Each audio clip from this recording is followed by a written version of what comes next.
My name is Drisshti Gambhir Goyal, and I'm the founder of Preeti Resources, which is a leading training provider. Today, in this session, I would like to acquaint you all to the nuances of business communication. Well, communication is an indispensable aspect of the modern workplace. We all somehow down the line realize that communication is one such thing that can help us have an edge over others, that can really help us to probably pace up our career ladder. Communication is something which is not just about the clarity of message anymore, but also about the style of conveying that message. We have realized that it's not just about the ultimate goal of making the other person understand what we say, but also about how we say it. And this is because of the emergence of the concept of niceties. Well, the term niceties basically means being able to communicate in a very polite and a very formal manner, wherein we keep in mind the decorum of the workplace we are a part of. Today, in this modern era, we don't want the modern workforce just to have good technical skills. We also want them to be equipped with good interpersonal skills, with effective social skills, communication skills, public speaking skills. We want them to give flawless presentations. We want them to pitch their clients with utmost confidence. We want them to negotiate effectively. We want them to establish positive communication with all the stakeholders of the organization. So today we're going to learn about positive communication, about the don'ts of business communication, and a few common phrases which are extensively used in the modern workplaces.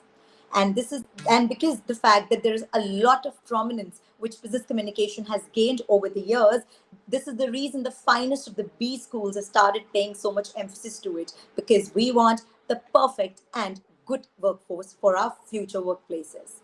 Well, starting with positive communication. Positive communication is all about being able to deliver the message in a positive light.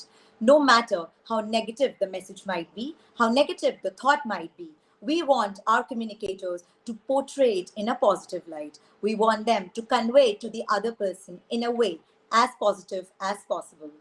Let me give you an example. So, for instance, if you feel that there is something which might really not work out, but instead of simply saying, I don't think it will work out, a positive communicator would probably articulate it in a way, I think we can brainstorm a little more on this, or maybe I think we can reconsider it once. So this way, the communicator has ultimately transferred the message that he is not really satisfied with the status quo, that there is still room for improvisation, but at the same time, he has really not hurt the sentiments of the recipient. He has not really let the morale of the other person go down. And this is what positive communication ultimately aims at. Now, let us try to understand a few don'ts of the modern business communication. Well, since times immemorial, we've been so much into using common English or day-to-day English in our situations in and out of workplace. However, in the modern times, there is a thin line between conventional English and business English. There is a difference in the way we use language to communicate our thoughts in our personal life or in a life beyond workplace. And sometimes the way is different when we are doing it in our workplace. This is the reason a lot of words and phrases we are using are actually not meant to be used. And I'm going to discuss a few phrases like these. The first one is, to whom it may concern. I've seen a lot of people starting their email with to whom it may concern. Well, it is a big no-no. The reason being, obviously, the recipient of the email is obviously known. The name of the recipient is known. We know to whom we're actually addressing an email to.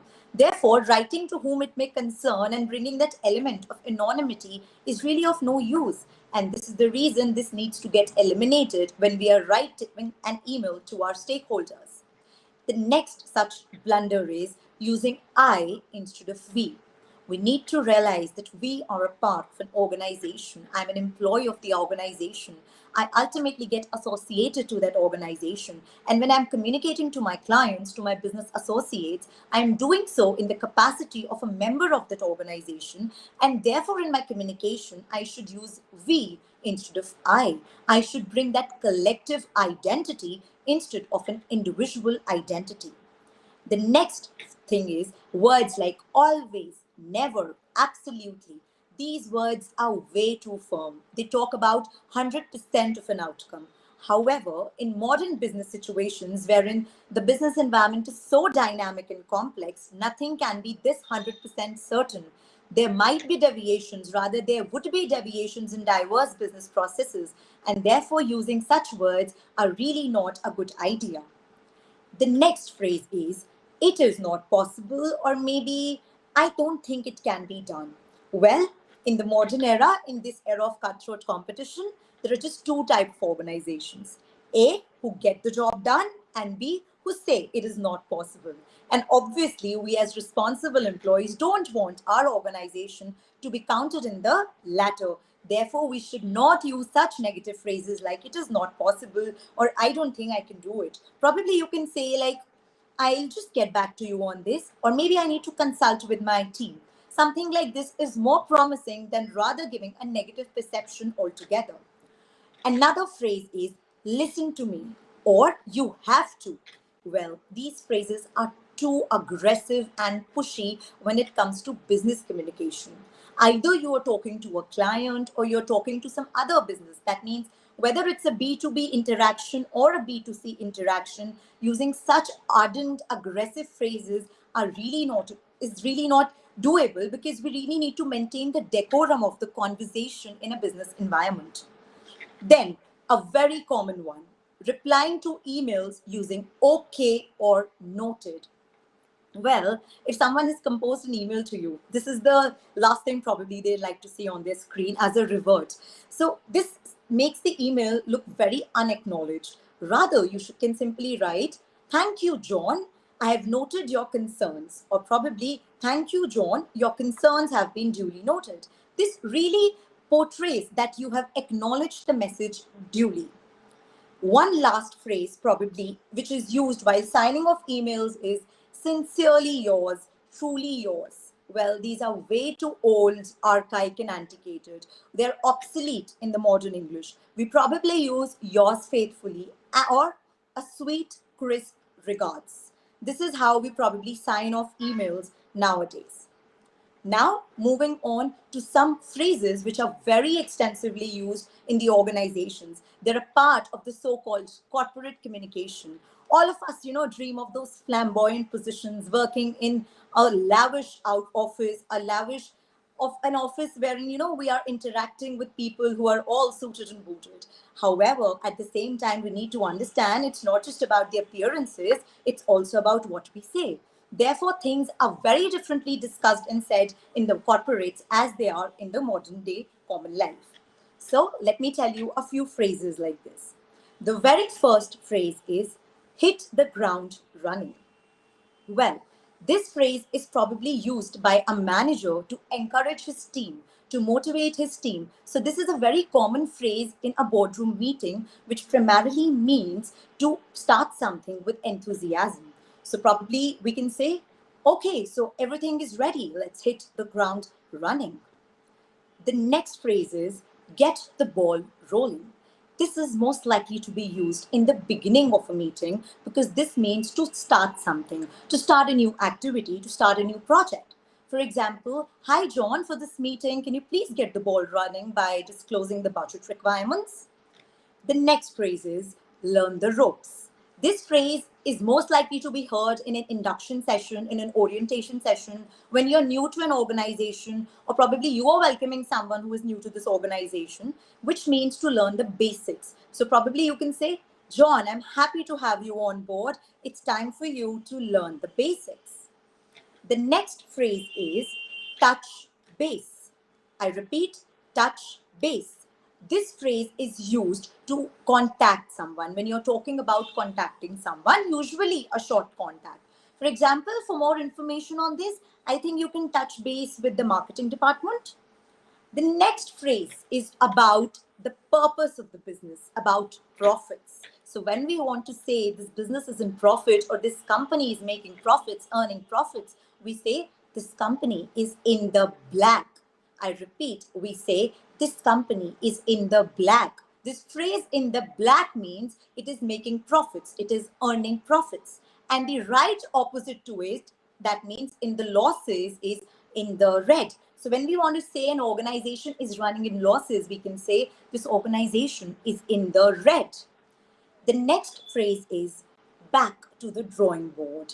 This phrase is most likely to be used when all the efforts have went in vain, when we are a little disappointed and we have to restart something from the scratch. That means we need to restart working on something we've already worked on. We are back to square one, and that is when we use this phrase back to the drawing board, which means to start something, to restart something from the scratch.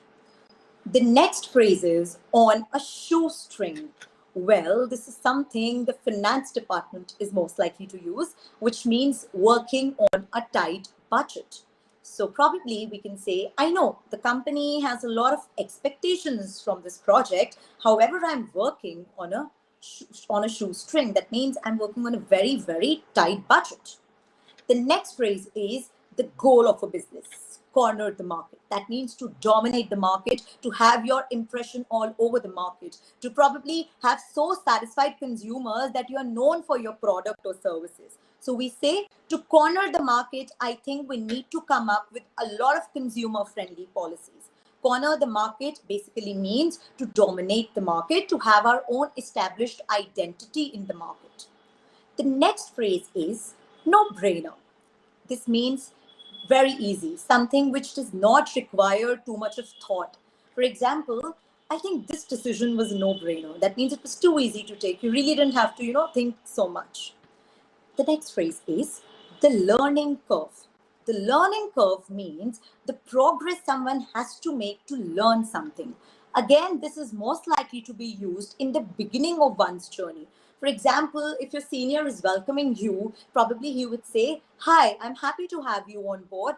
Here's what the learning curve looks like. That means here's what your journey would look like. Here's what the progress you have to make looks like. So when the learning curve is steep, that means it is going to be a little difficult to learn a few things. Well, these were a few phrases. I'd like to end with the last two phrases. The one being ballpark estimate. This is a very extensively used phrase whenever we are probably negotiating or whenever we are deciding the pricing of something. So whenever we sit, we always say, give me a rough idea about it. Give me a rough estimate about it. So instead of saying the rough idea or the rough estimate, we use the word a ballpark estimate. And finally, concluding this session with the last phrase, which is call it a day. Call it a day basically means to stop working on something. So this is primarily used when a meeting is on the verge of conclusion. We want to convey to our team that that's it for the day. It's a pack up. We are no longer working on this anymore for today. So we say, let us call it a day. So with this phrase, I would like to call it a day for us. I hope I was able to make you understand a few nuances of the business communication and probably direct you in a way wherein you can prepare yourself for being an effective employee, an effective working professional of the modern era. Thank you, Amity, for giving me this opportunity to interact.